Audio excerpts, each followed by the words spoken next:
नमस्कार दोस्तों पिछले दिनों लाहौर के हिंदू मंदिरों के बारे में हमने कुछ जानकारी आपसे साझा की थी।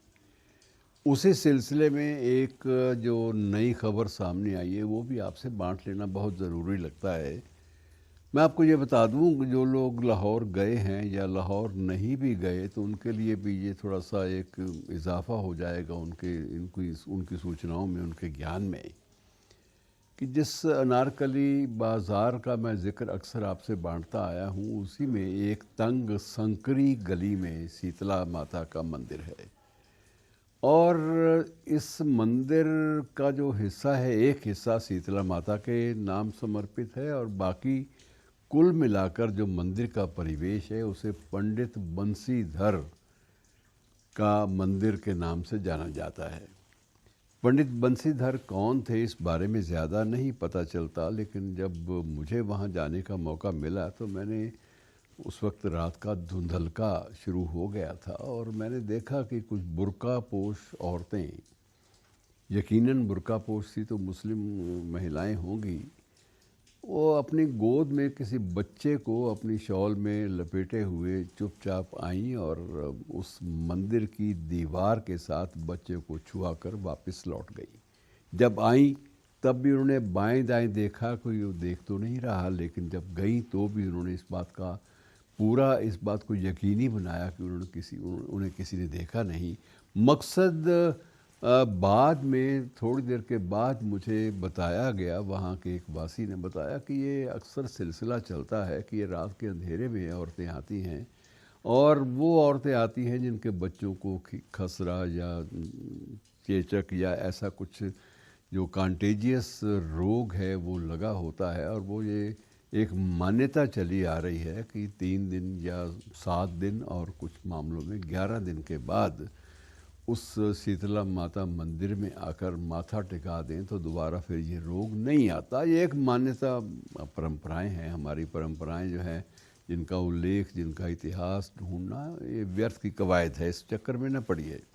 लेकिन एक मान्यता है और कब से चली आ रही ये भी मालूम नहीं, और हो सकता है कि सदियों से चली आ रही हो या जब ये मंदिर बना था पंडित बंसीधर जी का मंदिर तो तब से भी हो सकता है कि चली आ रही हो। लेकिन अब मित्रों, अब वो मंदिर की हालत, जो नए चित्र आ रहे हैं, कुछ आपको दिखाने का प्रयास भी करूंगा, नेट पर भी उपलब्ध हैं और आजकल इनका प्रचार भी बहुत हो रहा है, कि जिस शीतला मंदिर को मैं इतना मुकद्दस शक्ल सूरत में, इस पवित्र शक्ल सूरत में आपके सामने पेश करता आया हूँ, अब वहाँ मंदिर जो है वो तो उसके खंडर तो हैं, लेकिन मंदिर में अब कोई पूजा या घंटी की आवाज़ नहीं आती। और उस मंदिर के अंदर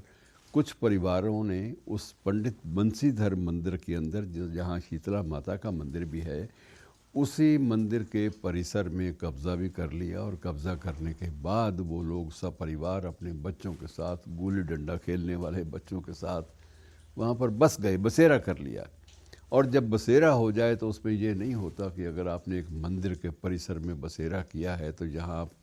मांस या मीट नहीं खा सकते। ये सब उनकी अपनी कल्चर, उनके अपने खान पान का तौर तरीका अलग से है और वो अपने ढंग से जीते हैं। उनको इस बात से कोई सरोकार नहीं है कि मंदिर के परिसर में ऐसी चीज़ों के प्रवेश की भी मनाही है। बहरहाल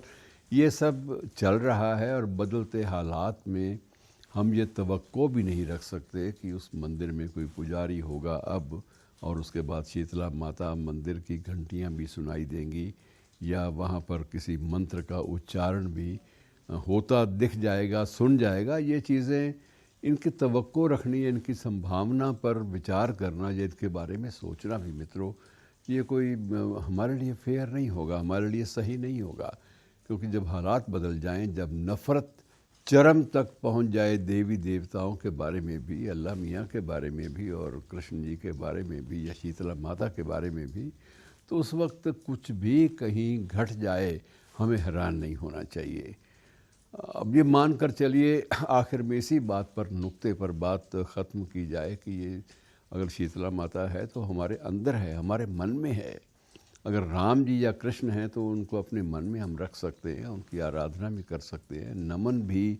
हो सकता है मंत्र का जाप भी हम अपनी ज़बान से कर सकते हैं, लेकिन ये तवक्को रखना कि एक ऐसे देश में जहाँ हिंदू देवी देवताओं का नाम लेना या उनके नाम पर पूजा करना, पूजा पाठ करना भी अब मना है, मनाही है इस बात की। जोखिम भरा काम है, अगर कोई करता भी है तो जोखिम भरा काम है, तो ऐसे तवक्को नहीं रखनी चाहिए, संभावनाएं इस बात की नहीं हमें तलाश करनी चाहिए कि अब दोबारा फिर वो गरिमा मंदिरों की बहाल हो जाएगी। ये तब तक तवक्को नहीं रखी जा सकती जब तक उस साझेदारी के नए पुल न खुलें, जब तक आवागमन, एक दूसरे के देश में आने की परंपरा न चले और एक दूसरे के प्रति एहतराम की, सम्मान की परंपरा जब तक बहाल ना हो तब तक हमें तवक्को नहीं करनी चाहिए। शुक्रिया दोस्तों।